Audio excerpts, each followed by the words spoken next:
July 14th, this is part one of our examination of the contract offer that's being forced upon us by the Canadian Post Office through the government. This is for the urban members, as shown at the beginning, and we're going to talk about wages today. So it's important to have a little context in the history of our wages to understand where we're coming from and where we're going to. So in 2011, the corporation locked us out, and we were then ordered back to work by the government. Same group? I don't know.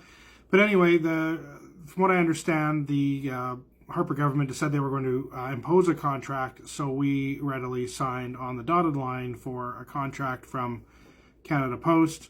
It was still fairly contentious, apparently, almost a split vote on accepting this contract going forward, but we did. So we went from a 3-step 5-year schedule to a 7-step 7-year schedule for our wage increases.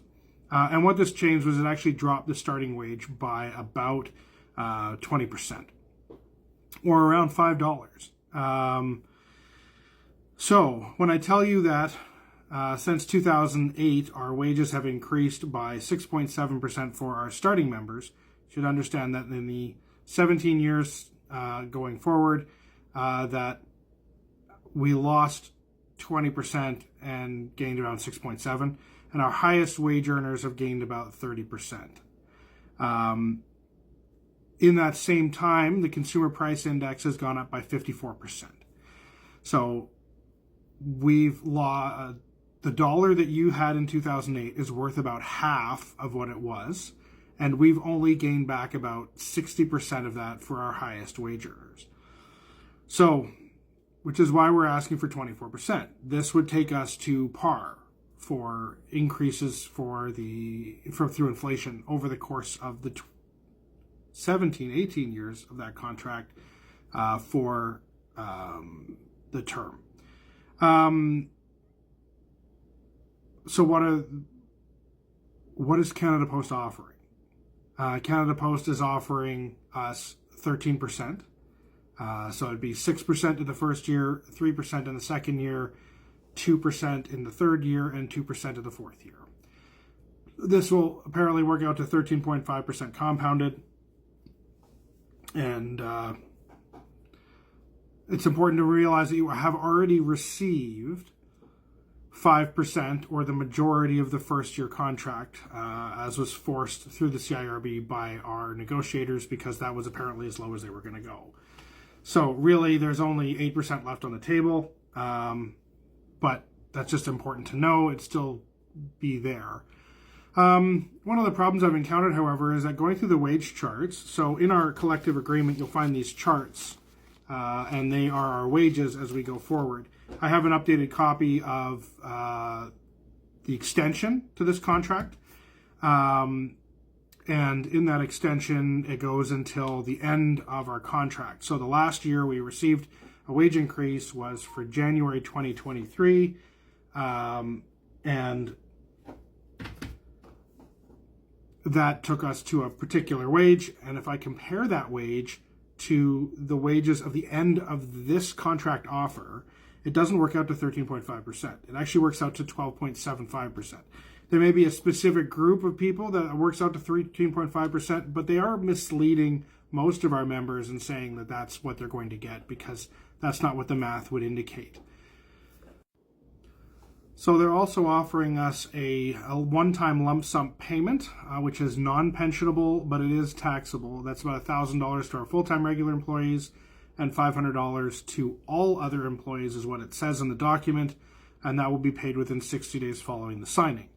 It's important to note that you will be taxed on it, and it will probably just be given to you on a regular check, so you will be taxed probably to the maximum of that, so you're going to not see a significant portion of that.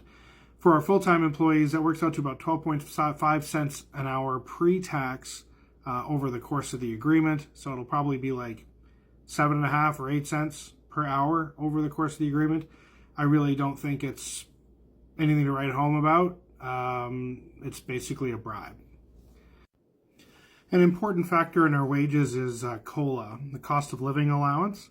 So in the past contract, the COLA was set at a percentage, and once inflation had gone over that percentage, we would start receiving additional funds.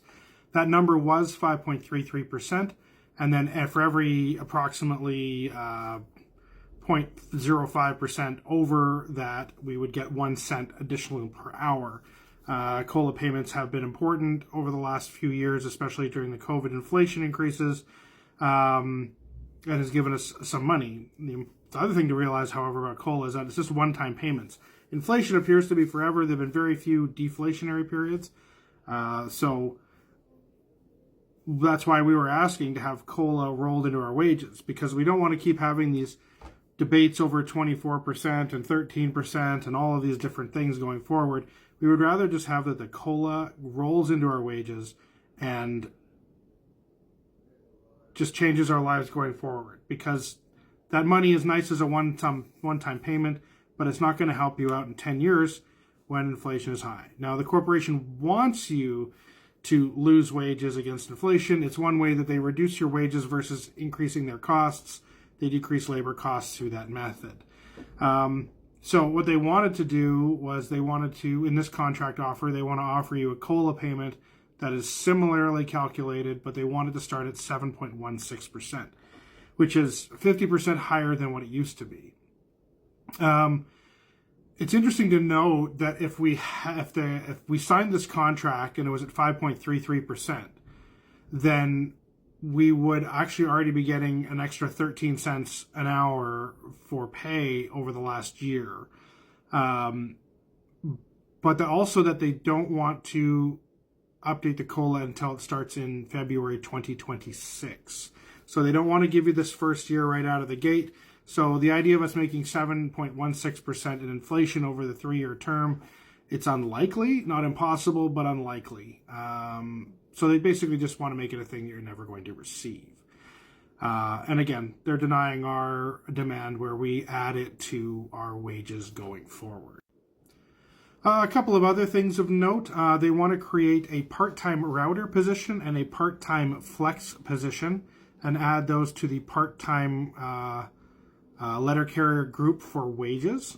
That means that you'll be able to transfer back and forth between being a part-time letter carrier and a part-time flex and a part-time router. The part-time routers is interesting. I guess right now all they have is full-time routers. What else is interesting, though, is they want to create a part-time parcel delivery group of people. And these people will be separate from letter carriers, full-time and part-time, and separate from MSCs, full-time and part-time, as their own group. And this means that you would have to take this position. I don't quite understand the reasoning behind it, but they definitely want them to be separate. So just to sum it up, Canada Post is offering you 12.75% as per calculated by their charts, not 13.5. They want to give you a one-time lump sum payment, which is non-pensionable and taxable, of $1,000 for full-time employees and $500 for all other employees. They want to increase the factor for COLA by 50% to 7.16%. That's kind of the summary of it. All right. Keep your chin up. We'll get on to part 2 sometime soon.